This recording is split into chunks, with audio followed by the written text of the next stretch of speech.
So today I'm going to be making my third book nook. After this book nook, I think I'm going to transition into more of a fall theme. I might even do like a little Halloween / fall dollhouse, but nothing too spooky because I don't like the spooky stuff.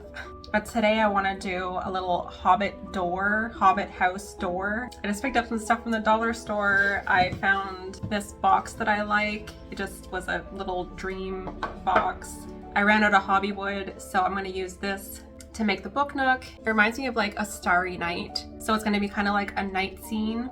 And I got some nice green felt to make some grass with. I have some air dry clay from the dollar store.